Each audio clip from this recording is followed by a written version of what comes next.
¿Qué tal, amigos? ¿Cómo están? Muy buenas tardes. Aquí estamos nuevamente, como todos los viernes, en Caleidoscopio. Les recordamos que transmitimos desde una de las ciudades más tranquilas y hermosas de nuestro país, desde Chetumal, capital de este próspero estado de Quintana Roo. Soy su amiga Rosy Covarrubias y esto es Caleidoscopio. Y continuamos buceando en este mundo de la ciencia, tratando de ver qué es lo que se hace en México en investigación científica, cómo aplica, cómo nos afecta para bien a toda la ciudadanía, porque como se los he dicho, tenemos todo el derecho a estar enterados qué hay, qué se hace, porque al final de cuentas son recursos públicos los que se utilizan para sufragar estas investigaciones, pero más allá de los dineros, más allá de todo eso, necesitamos nosotros saber, necesitamos generarle información, contenidos a los niños y a los jóvenes que están buscando en las redes, pues vamos a darles nosotros algo de contenido útil, vamos a ayudarles para que se incentive su creatividad, su curiosidad por saber. Y hoy pues tenemos un programa más de haciendo ciencia, de generando información, de generando una comunicación más allá de lo cotidiano y de lo banal. Y bueno, pues hoy le quiero dar la bienvenida, antes que nada a ustedes que están siempre pendientes aquí de nosotros, a los que nos escuchan a través de Spotify, de la radio, gracias siempre, porque si no fuera por ustedes no estaríamos aquí. A los amigos que nos siguen en las diversas redes sociales, gracias también. Y desde luego a los amigos de Guanatos FM Network, allá en Guadalajara, muchas gracias por su asistencia técnica, gracias por haber hecho sinergia con nosotros para poder pues darle una utilidad a este espacio en el ciberespacio. Y gracias también a los amigos de Radio y Televisión de Veracruz, Radio y Televisión Budocán de Veracruz, gracias a nuestros amigos de Puebla y de Querétaro que también se han unido ya a esta aventura periodística. Y bueno, pues hoy tengo el agrado de presentarles a la maestra Ana Berta Jiménez. Ella es profesora investigadora de carrera de la Universidad Autónoma de Quintana Roo. Está adscrita a la División de Ciencias Sociales y Humanidades del Departamento de Lengua y Educación. Y pues pertenece al cuerpo académico de estudios de sociolingüística y de lingüística aplicada, que de hecho es un cuerpo académico que ella dirige. Pues maestra Ana Berta, qué placer tenerla aquí. La verdad, yo siempre les agradezco de todo corazón, maestra, porque yo sé que ustedes tienen sus actividades, además, hoy es inhábil, pero pues tocó viernes, pues en un día que para mucha gente es de guardar, de no hacer nada, por eso y más, pues yo le agradezco que nos preste su tiempo y sobre todo para que pues comparta con nosotros el trabajo que hace desde su trinchera. Y bueno, qué mejor que pues son las mujeres las que estamos haciendo divulgación, las que estamos utilizando pues esta amplitud, esta benevolencia de las redes sociales, de la internet, para hacerles llegar a ustedes un poco más de información, que no sean tragedias, que no sea lo malo, que no sea lo que nos daña, lo que nos ha destruido como sociedad. Hoy vamos a abonar un poquito a esta sociedad, somos parte de ella y tenemos una obligación moral. Maestra, bienvenida. Gracias por estar con nosotros. Y bueno, pues antes que nada, pues vamos a presentarnos. Yo ya dije qué es, ¿verdad? Ya di su título, ya dije qué es lo que usted hace, pero pues yo creo que la gente que nos escucha, que nos ve, pues quisiera saber un poquito más de este trabajo. Antes que nada, platíquenos exactamente en qué consiste este trabajo que usted hace, que cuando hablamos de ciencia nosotros nos remitimos rápidamente a un microscopio, porque es lo que aprendimos en la primaria, ¿verdad? Pero la ciencia no está solo ahí, en lo que se ve a través del microscopio. Hay muchas otras áreas y una de ellas, pues, es la educación. Así que es todo suyo. Sí, muchas gracias. Bueno, de entrada, muchas gracias por la invitación, Rosy. Se conoce el trabajo que usted hace y pues yo estoy más que encantada de colaborar en su espacio, agradecida por esta invitación y por supuesto halagada, ¿no? De estar en un programa que entiendo es visto por mucha gente y que llega a muchos lugares del planeta.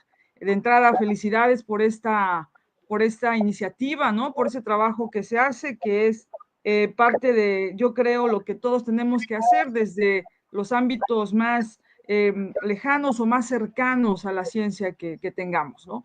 Gracias nuevamente por este espacio.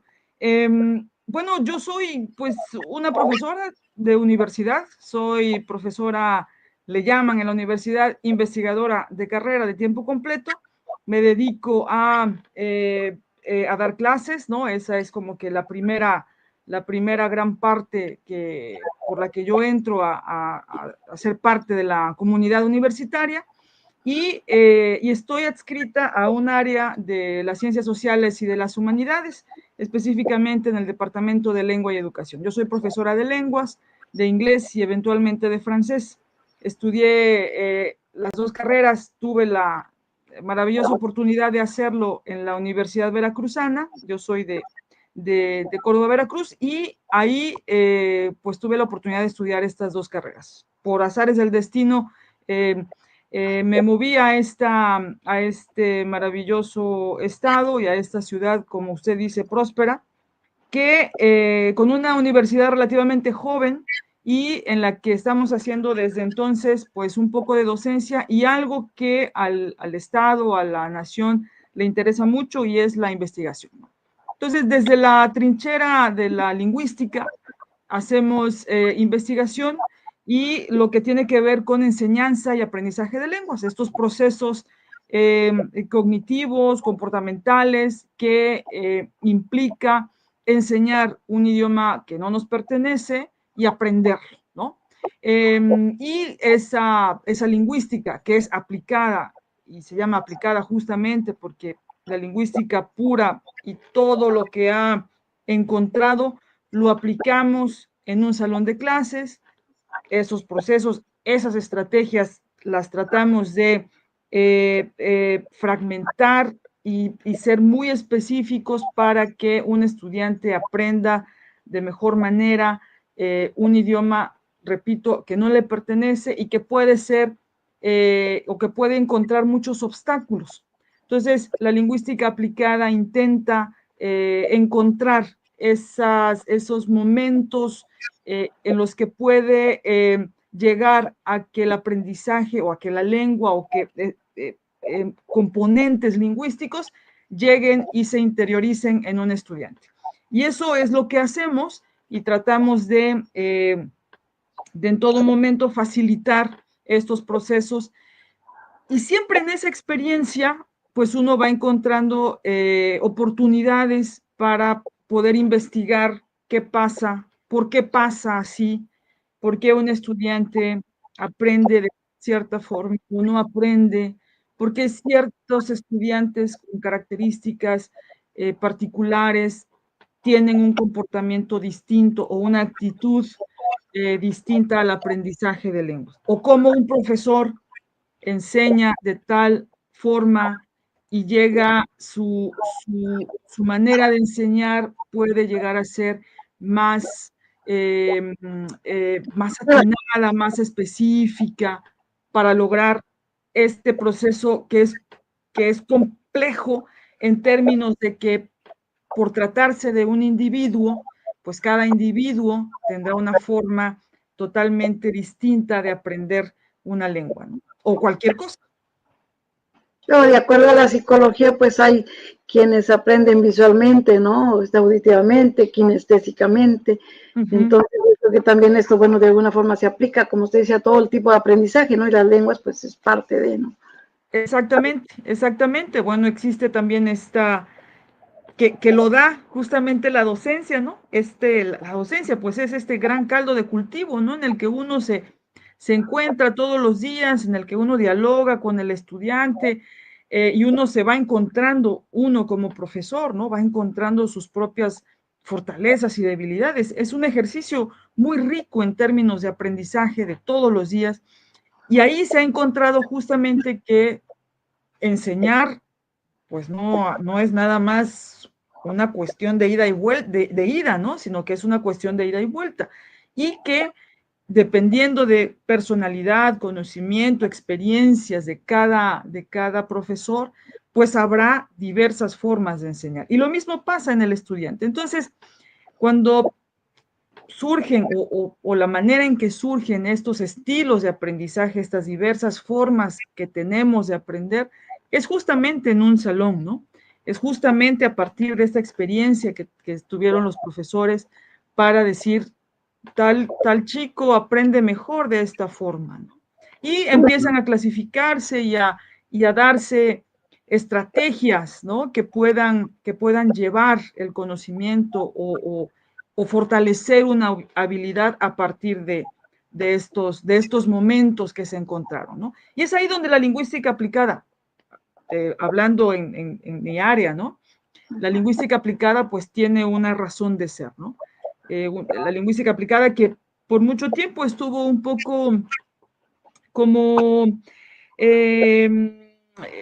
poco validada, ¿no? Poco valorada más bien, ¿no? Porque pues no sé, era la lingüística pura, ¿no? Esa área, ¿no? Donde se hacen, se explican los grandes procesos, ¿no? Se describe todo un proceso cognitivo, sino es la parte donde, pues donde uno está, ¿no? Diariamente dialogando con el aprendizaje y la enseñanza, ¿no? Entonces, la lingüística aplicada efectivamente en términos de lenguas, pues es nuestro quehacer, ¿no? Nuestro quehacer diario en ese sentido. Bien, maestra, ahorita que hablaba usted de las formas de enseñanza, que pues ya no es la forma tradicional, ¿verdad? Donde pues el maestro se paraba frente al grupo, aquella famosa educación bancaria que llamamos, porque uno depositaba conocimientos como que programar el chip del alumno, ¿no? Ya en función de este tipo de investigaciones, de que será unos 15 años para acá más o menos, no, tal vez, no sé, años más, años menos, se habla de la educación por competencias, de esta forma donde el alumno puede interactuar más con la búsqueda de su propio conocimiento, donde el maestro se convierte en un guía, ¿verdad? Ya no solamente en el dador, ¿verdad? Sino en quien puede guiar al alumno para que él mismo pueda integrar y producir y construir y buscar su propio conocimiento. Y supongo que esto también aplica dentro de la ley de la enseñanza de las lenguas. Sí, por supuesto, no estamos ajenos, no somos ajenos a este gran movimiento. De hecho, surge por ahí de los 60, por ahí de los años 60, y empieza a reestructurarse, digamos, con el paso del tiempo.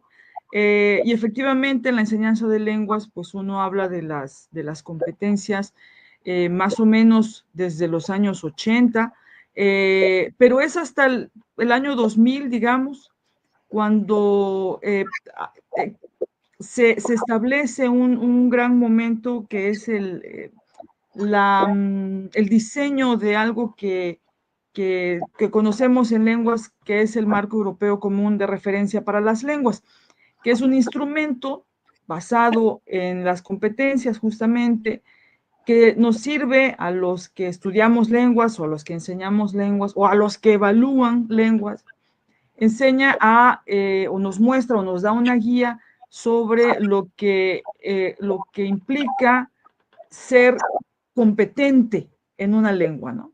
Y lo que esto tendría que, o que cada persona tendría que tener para llamarse alguien que es competente lingüísticamente. Entonces, el marco lo que hace es tomar como las bases de estos grandes estudios que surgen, bueno, usted sabe, ¿no? Desde el ámbito laboral, ¿no? Para saber si alguien tenía las habilidades o las competencias, ¿no? Para hacer un trabajo, que fue muy criticado por eso, ¿no? En un principio, esta metodología por competencias fue muy criticada porque muchos decían que esto solamente servía para quienes, o sea, llevarlo a la educación. Esto no era como muy bueno, porque implicaba que solamente podría aplicarse a las carreras técnicas, por ejemplo, ¿no?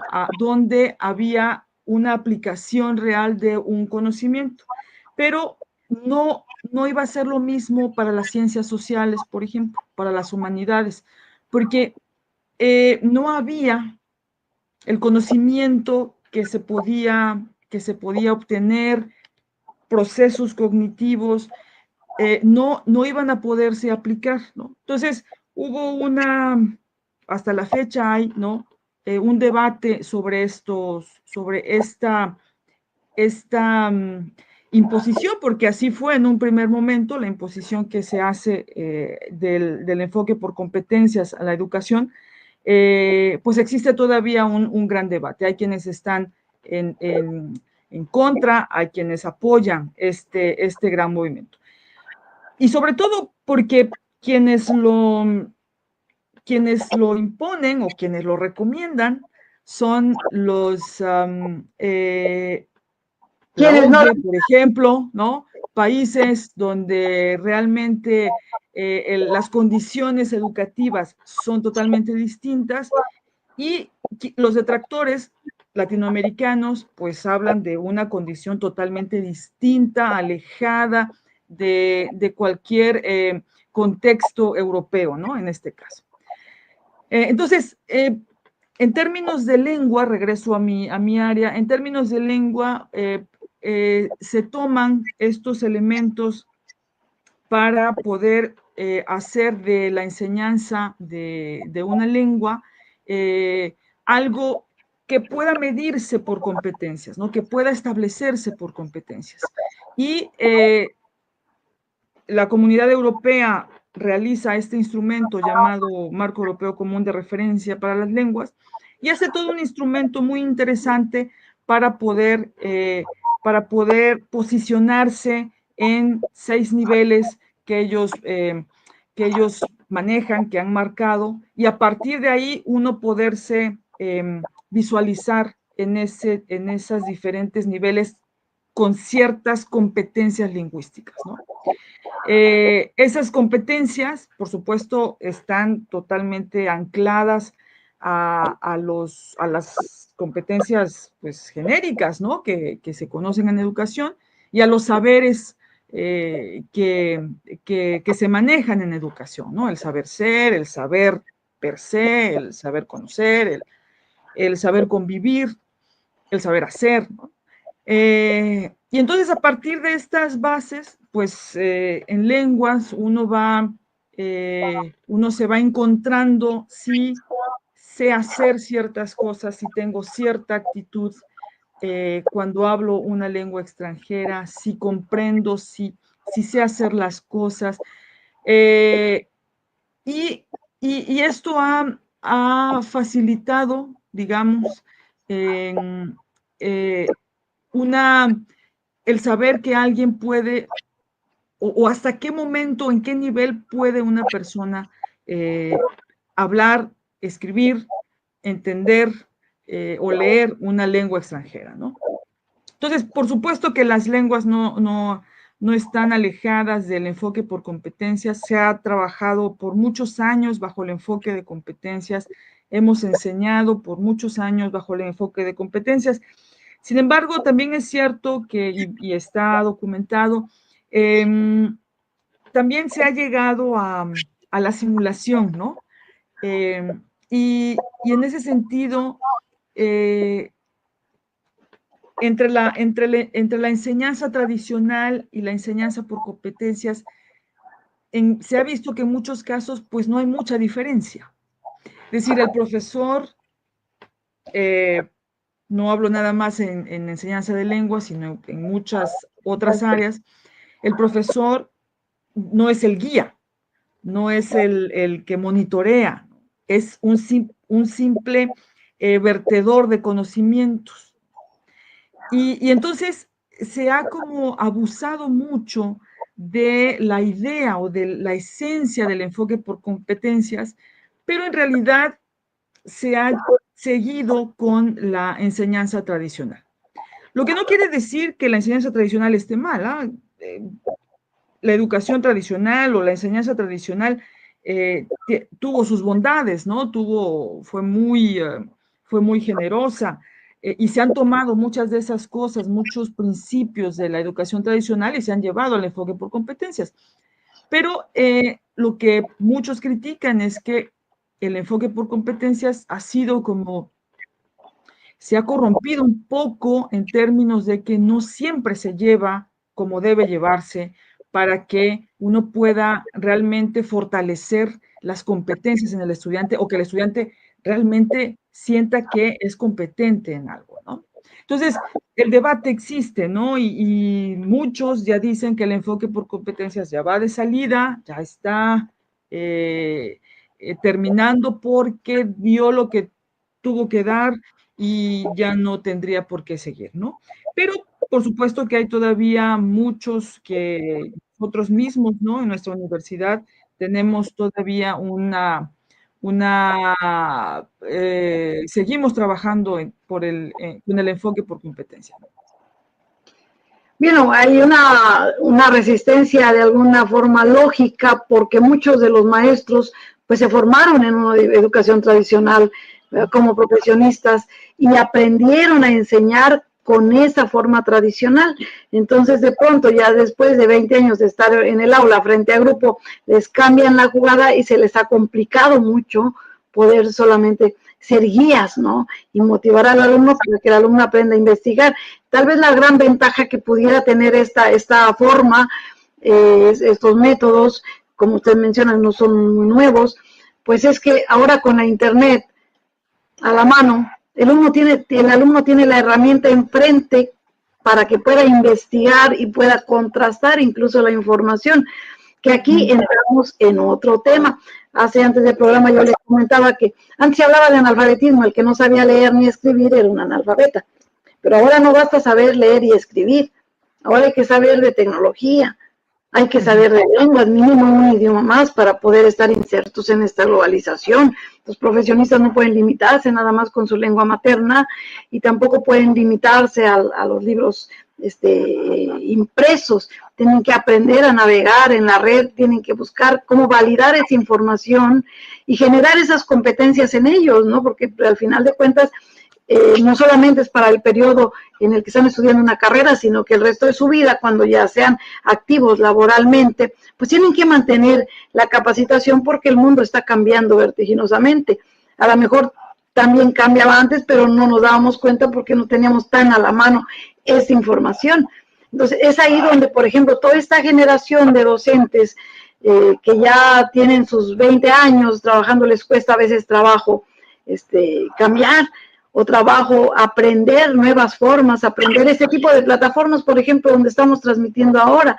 Antes que íbamos a pensar que podía darse una clase remota, o que podía, por ejemplo, yo estarle entrevistando a usted que está físicamente en otro lado, puede estar en cualquier lado del mundo, y estamos aquí a la par platicando para que informarle a gente que también está remotamente lejos, ¿no? Y que antes era eso, pues, impensable, ¿no? Entonces, claro, este tipo de herramientas que tienen que conocer también el alumno y que no necesariamente forman parte de una clase de lenguas, por ejemplo, ¿no? Claro. O otra carrera que no sea tecnologías de la información, pero que el alumno tiene que adquirirlas, porque si no, pues vendría siendo como pues analfabeta en este mundo moderno, aunque el término no le aplica. Podríamos llamarlo así, pero no le aplica porque pues, en el analfabetismo era no conocer el alfabeto. Aquí es no conocer de lenguas, de mínimo una más, y no conocer de tecnologías. Y lo que le comentaba, no sé si ya exista el término para referirnos a la ignorancia de estos nuevos tiempos, ¿no? Y si no, pues habría que acuñarlo por ahí, pero no he investigado mucho. Maestra, mientras respira usted un poquito y toma agua, quiero mandar saludos a Regina Sánchez, gracias, que desde la Ciudad de México está pendiente del programa. José Eduardo Morales, también en la Ciudad de México. Gracias a Oscar Daniel, gracias desde el puerto de Veracruz. Mire, de allá sus paisanos de Tlacotalpan, Marco Díaz, un saludo hasta Tlacotalpan. A Carmen Guadalupe Rubio, gracias y gracias por estar pendiente del programa siempre. Luis Villegas, en la Ciudad de México, gracias. A Roberto Palomino, también gracias, que nos escucha aquí desde San Diego, California. Gracias, la verdad es que para nosotros es un halago siempre saber que gente en otros estados, incluso en otros países, pues están pendientes de este espacio, de lo que comentamos, y como siempre les he dicho, mándenme el programa, lo pueden ver ustedes desde la página de Guanatos FM, también en mi página de Periodismo Sin Fronteras con Rosy Covarrubias, o en mi muro de WhatsApp, en el canal de YouTube también, que es Caleidoscopio Rosy Covarrubias. Pueden escucharnos en Spotify también. Hay varios espacios donde ustedes nos pueden mandar o sugerirnos temas que quisieran escuchar. En esta ocasión estamos con una serie de acercándonos a la ciencia, de descubriendo, de compartiendo con nosotros, haciendo un poco de divulgación científica. Y bueno, esto es ciencia, estos estudios también que realiza el área a donde pertenece la maestra Berta, aquí en la Universidad de Quintana Roo. Bueno, pues digo aquí porque, bueno, yo también laboro ahí, pero aquí no estamos en este momento ahí precisamente, ¿verdad? Pero bueno, pues también de alguna forma, pues es ciencia porque investigan formas y todos los días hay que estar también innovando. Las innovaciones no se dan en otras partes del mundo y no las mandan. También aquí en México se hace ciencia, también aquí en Quintana Roo, en Chetumal, que es de donde estamos, en todas las universidades hay maestros que algunos reciben financiamiento de organismos extranjeros, otros de CONACYT, por ejemplo, bueno, que ya cambió el nombre, CONACYT no me da trabajo pronunciar el nuevo nombre de CONACYT, ¿no? Que financian también a estos cuerpos académicos para que hagan investigación. Maestra, ¿hacia dónde vamos con las lenguas ahora? ¿Cuál sería, pues, la más socorrida? Uno podría pensar que es el inglés, pero ¿cuál sería en este momento lo que más atrae a los alumnos en cuestión del aprendizaje de las lenguas? Vamos a circunscribirnos a nuestra matrícula en la Universidad de Quintana Roo, por ejemplo. Sí, bueno, las lenguas son actualmente pues es un aprendizaje necesario, ¿no? Todos creemos en la universidad que aprender una o dos lenguas extranjeras es importante, es necesario, sobre todo por lo que usted acaba de comentar, que tiene que ver con las TIC. Em, eh, Tener acceso a la información es algo ya básico, ¿no? Todos lo hacemos, cada día lo tenemos presente. Sin embargo, que uno lo haga en diferentes lenguas amplía la posibilidad de encontrarse con información que puede ser más certera, más específica, más amplia, más rica, o que pueda tener más que ver con lo que estamos estudiando. Entonces, el aprendizaje de una lengua debe tomarse como como una herramienta, ¿no? Como una herramienta más, el aprendizaje de las lenguas, también las matemáticas, tiene que ser esa herramienta que nos va a ayudar justamente a fortalecer estas competencias, estas habilidades que nos hacen eh, eh, que nos hacen resolver problemas cotidianos, ¿no? El aprendizaje de una lengua puede ser muy amplia, ¿no? O sea, si uno quiere aprender una lengua, pues a lo mejor uno piensa en que uno la tiene que hablar muy bien, pero no necesariamente. La comprensión lectora es una de las habilidades esenciales, ¿no?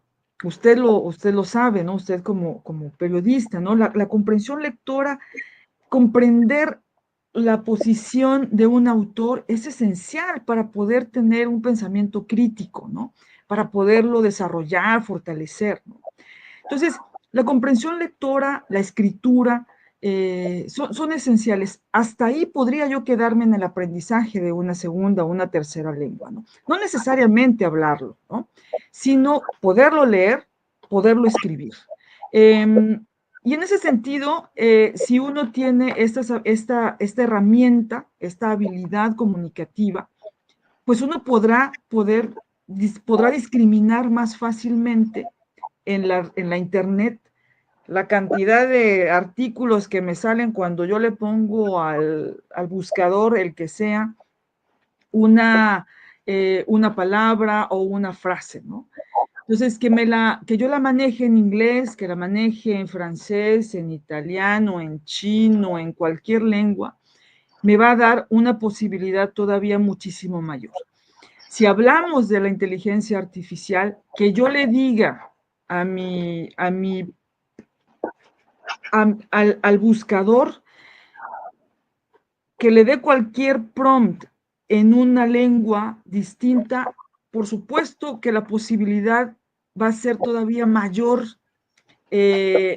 a lo que yo obtendría en español, ¿no? Entonces, las lenguas deben de tomarse así, ¿no? Como una herramienta más que me va a ayudar a ser un mejor estudiante, un mejor profesionista, y que me va a ayudar a resolver problemas cotidianos, a trabajar en equipo, a tener una habilidad comunicativa mayor, adaptarme más fácilmente a cualquier circunstancia, a aprender de forma autónoma, ¿no? Y por supuesto a fortalecer el pensamiento crítico, ¿no? Que es algo esencial hablando de competencias justamente, ¿no? Entonces, el inglés pues es como que la lengua de base, ¿no? Digamos, es una lengua obligatoria, ¿no? En casi todas las universidades. Y en muchas universidades también está siendo el francés una lengua obligada a aprenderse. En nuestro caso no es así, pero tenemos el francés, el italiano, el alemán, como otras lenguas donde los pueblos que hablan esas lenguas, pues hacen mucha investigación, ¿no? Y entonces acercarse a través de la lengua hacia estas nuevas investigaciones más recientes, pues eso, usar una lengua, pues es una posibilidad más para tener información más cercana en términos temporales, ¿no? Actualmente hablamos también de un aspecto muy importante en el aprendizaje de lenguas, que es la cultura. Es decir, uno no nada más aprende cuestiones que tienen que ver con la gramática, una frase, ¿no? Cómo se forma la frase, una lista de vocabulario, ¿no? Sino a ser intercultural, ¿no? A entender cómo piensa el otro, a entendernos nosotros mismos, ¿no? A encontrar nuestra propia cultura y reconocerla, valorarla, para poderla compartir con el otro, ¿no? Entonces, en ese sentido, actualmente, o bueno, desde hace algunos meses, la SEP, por ejemplo, bueno, un par de años, perdón, ha incluido, ¿no?, la interculturalidad como un elemento importante. En términos de lengua, la interculturalidad es básica, ¿no?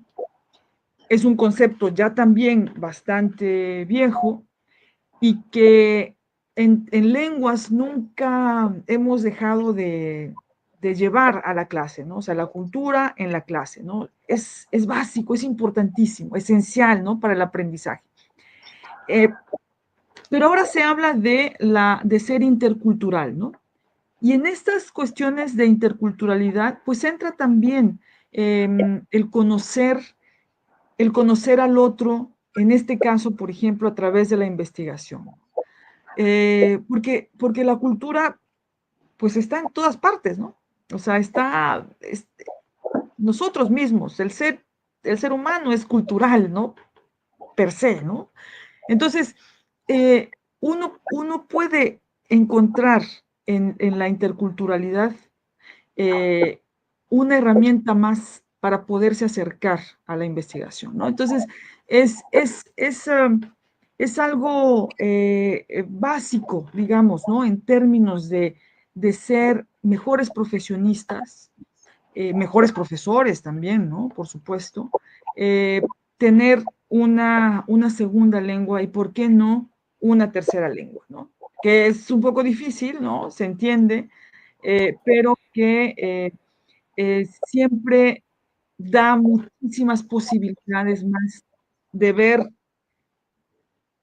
el mundo, ¿no? De ver la sociedad, de ver la tecnología, ¿no? De verse uno mismo incluso, ¿no? Nuestra propia cultura. Entonces, ¿hacia dónde va? Pues va hacia tener las lenguas como un componente nuestro, propio, una herramienta más, como cualquier otra herramienta, ¿no? Que nos sirva, de la que hagamos uso, de la que echemos mano para ser mejores personas, mejores individuos, tener una mejor relación entre sociedades, ¿no? Entre pueblos, entre nosotros mismos, ¿no? Es muy importante y hacia allá va, ¿no? Es una herramienta social, por supuesto, cultural, sobre todo, ¿no? muy, muy útil actualmente. Maestra, sin duda, el tener una lengua aparte de la materna, el conocerla, no solo saber leer y escribir, sino poder hablarla y tener dos, mucho mejor. O sea, definitivamente engrandece y le da seguridad al ser humano, lo hace ser un profesionista más integral de alguna forma, ¿no? Pero ahorita de pronto nos llega la inteligencia artificial. Ya teníamos los buscadores, ya habían salido los aparatitos, estos traductores que ahora traducen cualquier lengua. Y ahora tenemos de frente a la inteligencia artificial, que nos traduce hasta el lenguaje de los extraterrestres, ya casi. Maestra, muchos alumnos recurren a ello a veces para traducir también sus artículos. Y uno, pues, digo, por una parte nos alegramos, cuando menos la gente de mi generación, decimos, bravo, qué bueno, ¿no? Que nos está tocando ver esa transición. Nosotros que venimos todavía de la era de piedra, de la prehistoria, nos dicen algunos, no tanto para allá, no, tampoco, pero bueno, pero que nos está tocando ver esta transición a la tecnología y que somos la generación que nos ha tocado ver 2, 3 transiciones en este mundo. Pero por otro lado también, en lo personal, digo, ¿hasta dónde viene todo este avance tecnológico que facilita las cosas que antes había que estudiar 6, 10 años para aprenderla y ahora con un clic lo tenemos enfrente?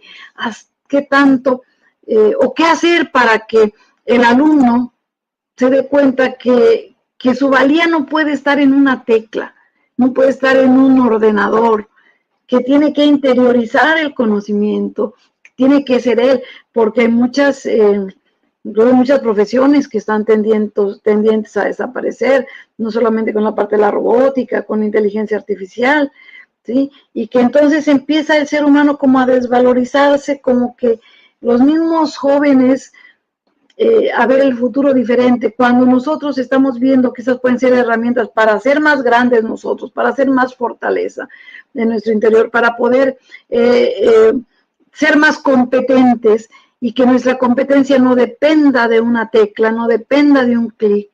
Por otro lado, de quienes los están viendo como facilitarles la vida, ¿no? Pero el día que no tengan ordenador, pues ahí se quedan con su ignorancia. ¿Cómo combatir? ¿Cómo decirle al alumno, ok, sí puedes traducir, pero mejor apréndelo tú?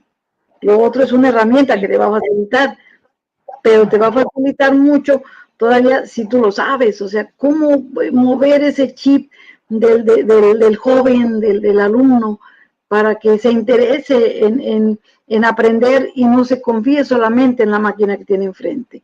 Porque yo creo que es un reto también grande que tenemos. Sí, sí, muy grande, incluso para nosotros mismos, ¿no?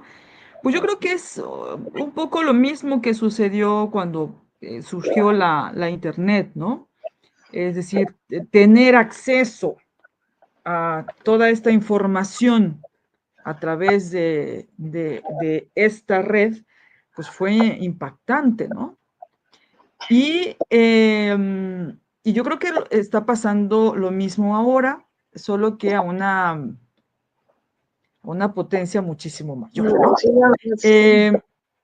Mucho de lo que decíamos cuando hablábamos de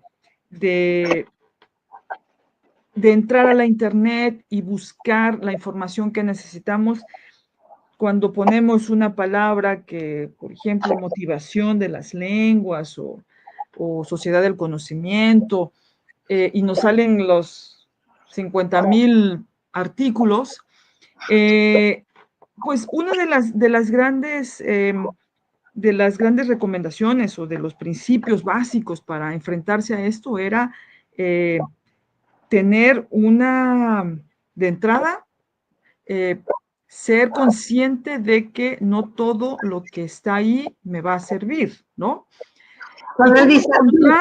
Saber juntar qué es lo bueno, qué es lo útil, ¿no? Exacto. Entonces, ese ejercicio de discriminación que requiere de una capacidad, de valorar lo que me dan, de una lectura rápida, de habilidades muy específicas, pues era estarlas fortaleciendo, ¿no? Por eso es que cuando llega la Internet empieza a haber se empieza a valorar mucho la comprensión lectora, las estrategias de leer rápidamente, de sacar en un vistazo el primer párrafo, de leer los resúmenes de los artículos y hacer un ejercicio de discriminación, ¿no? Porque no todo me iba a servir y tenía yo que ser muy específica para decirle al buscador lo que yo estaba buscando. Porque si ponía nada más una palabra, pues me iban a salir miles y miles de artículos. Lo mismo pasa ahora, ¿no? Y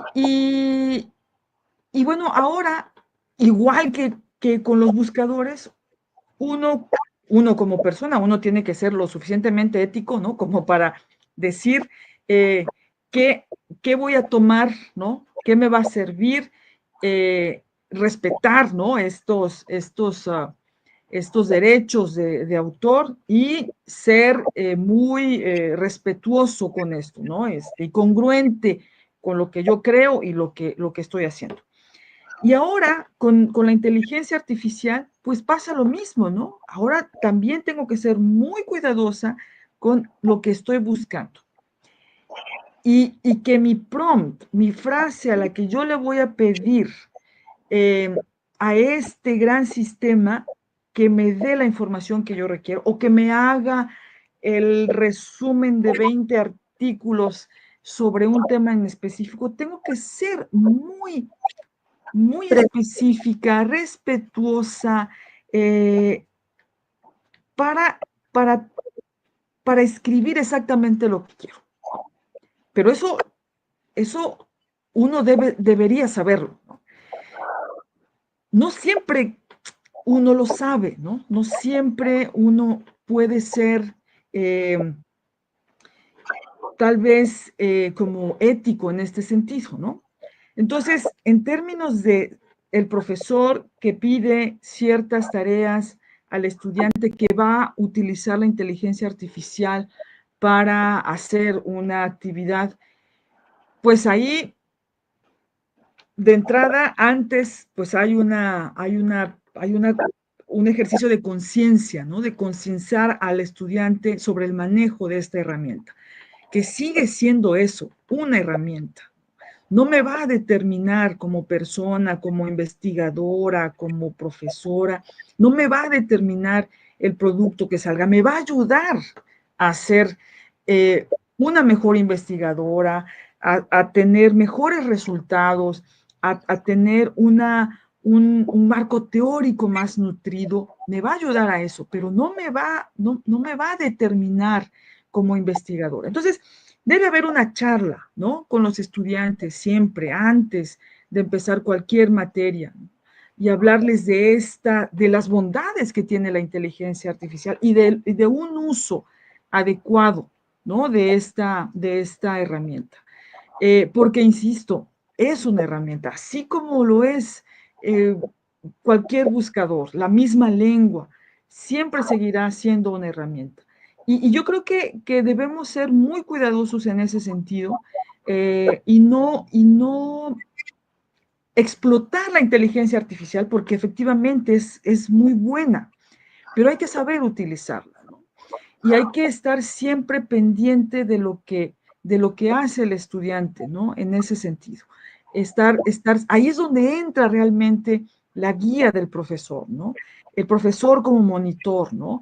El profesor acompañando al proceso de aprendizaje del estudiante. O sea, la búsqueda de información a través de la inteligencia artificial es un mundo y requiere de mucho acercamiento, ¿no? De mucho acompañamiento al estudiante y de una conciencia, de una reflexión, de una autoconciencia, ¿no? Sobre lo que estamos haciendo y cómo estamos utilizando la inteligencia artificial. Efectivamente, utilizarla para fines terribles, pues por supuesto que también nos va a funcionar, ¿no? Pero no se trata de eso. Yo creo que la inteligencia artificial, así como cualquier herramienta, el buscador, se crea bajo una buena finalidad, persiguiendo un buen propósito, que se utilice de otras formas, bueno, ya dependerá, ¿no? De una ética personal, ¿no? Pero yo creo que la inteligencia artificial es una herramienta maravillosa, pero hay que saberla usar y hay que acompañar al estudiante a que lo haga y lo use de forma adecuada. Eso Alejarnos de ese proceso puede ser contraproducente. Así es. Es importante fortalecer el pensamiento crítico, generar Siempre. criterio para saber discernir hasta sí, hasta donde no, y saber buscar, que también, bueno, es parte también del trabajo del maestro, enseñarle al alumno cómo buscar, cómo no dejarse llevar por lo primero que encuentra, porque pues las redes también están invadidas de información falsa, de información muy ligera, ¿no? Que se encuentra la Sí, primera, y que quien no sabe buscar, quien no claro. sabe discernir, pues la toma como válida, ¿no? Y es una tarea que se hace entre todos, ¿no? Es decir, en familia, en la escuela, bueno, la escuela sí lo debe hacer, pero también en familia, ¿no? Con amigos, es decir, es una herramienta social también, ¿no? Entonces, entre todos podemos hacer o utilizar estas herramientas tecnológicas de una manera maravillosa, ¿no? Para bien nuestro y de nuestra sociedad, ¿no? Bien, maestra, pues podemos aprovechar para hacer una invitación a los jóvenes de preparatoria, bachillerato que Claro, quieran ir a la universidad, ya que estamos aquí, ¿verdad? De paso, claro cuando que sí.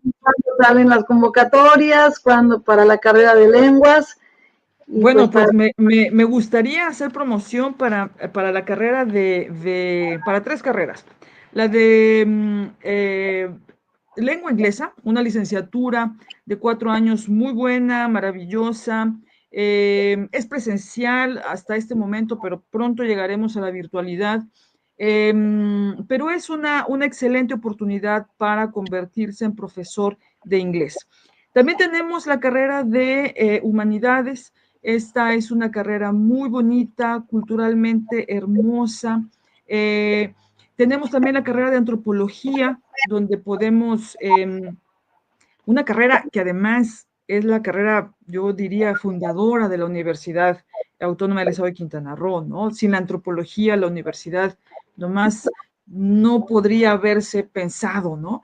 Entonces, es una carrera bien bonita, con maravillosos profesores. También tenemos la carrera de educación, y esta sí es a distancia, esta sí es virtual. Así que los invitamos a todos a que puedan, si tienen, si nos están viendo jóvenes de preparatoria o si tienen hermanitos o los que tengan hijos que están pensando en una posibilidad universitaria, la parte de ciencias sociales y humanidades que tiene estas 4 carreras, pues está a disposición de todos ustedes. Así que, pues nosotros esperamos que tengamos mucha presencia de jóvenes. Estamos en inscripciones en este momento, así que acérquense a la página de la universidad, que es www.ucro.com, me parece. Si no, sí, ahorita lo busco. quienes no están familiarizados, UCRO es UQRW, es Es una cierto. Quintana U de Roo. uva, Q de queso, R de rosa, doble O, Doble punto, R. No, así es, doble O. No es doble R, es doble O. doble O. Sí, pues muchas gracias, maestra, gracias, compañeros, gracias, amigos, gracias a los que se unen. Pues quiero agradecerle a la maestra Ana Berta Jiménez Castro. Ella es profesora investigadora de carrera de la Universidad Autónoma de Quintana Roo, adscrita a la División de Ciencias Sociales y Humanidades, y bueno, pues pertenece y dirige además el cuerpo académico de estudios de sociolingüística y de lingüística aplicada. La verdad, platicar con personas que tienen un amplio conocimiento en temas específicos, pues es para mí la mejor forma de aprender. Yo he dicho siempre que el periodismo ha sido la forma de aprender. Mientras otros pagan porque les enseñen, pues yo aprendí preguntándoles a la... Es una forma, te digo, tengo mi carrera también, no crean que soy tan neófita, ¿verdad? Tengo 2 además, pero aún así yo admiro tremendamente. Cada vez que me toca platicar con algún académico me embobo. Yo quisiera seguir y seguir y seguir, pero el tiempo se termina, es nuestro enemigo, por llamarle de una forma. Pero bueno, aquí estamos todos los viernes de 4 a 5 de la tarde, hora del centro del país, 5 a 6 de la tarde, hora del Caribe mexicano. Y bueno, pues agradecerle, maestra, el que nos haya permitido este espacio, que haya hecho un alto en, pues debería estar de vacaciones y la tenemos aquí sentada frente al micrófono, frente a la cámara, y pues de veras, gracias, maestra. Y gracias a todos. Gracias a usted, Rosy, halagadísima de esta invitación. Gracias. Buenas tardes. Y gracias, amigos, les recordamos, transmitimos a través de la plataforma de StreamYard. Tenemos una sinergia muy bonita con los amigos de Guanatos FM en Guadalajara, que son quienes pues recepcionan de alguna forma la producción que hacemos, y ellos se encargan de mandarla al mundo entero, hasta donde nos escuchen, incluso más allá del universo. Digo que yo sí creo que nos puedan escuchar, siempre sueño con eso, ¿verdad? Pero bueno, y les recuerdo también que transmitimos desde Chetumal. Vengan de vacaciones a Chetumal. Chetumal, Quintana Roo no solamente es Cancún, Cozumel y La Mujer, es que es bellísimo, es el universo mismo. También en la zona sur tenemos nuestro propio paraíso. Vivimos en el lugar a donde todo mundo quiere venir a vacacionar. Díganme si no estamos en el paraíso. Desde Chetumal, Quintana Roo, la costa sur del Caribe mexicano, les mandamos un abrazo a todos ustedes, que pasen unas bonitas vacaciones, y aquí estaremos todos los viernes como siempre, 5 a 6 horas del Caribe mexicano. Soy Rosy Covarrubias y esto fue Caleidoscopio, promoviendo la ciencia. Gracias y buenas tardes.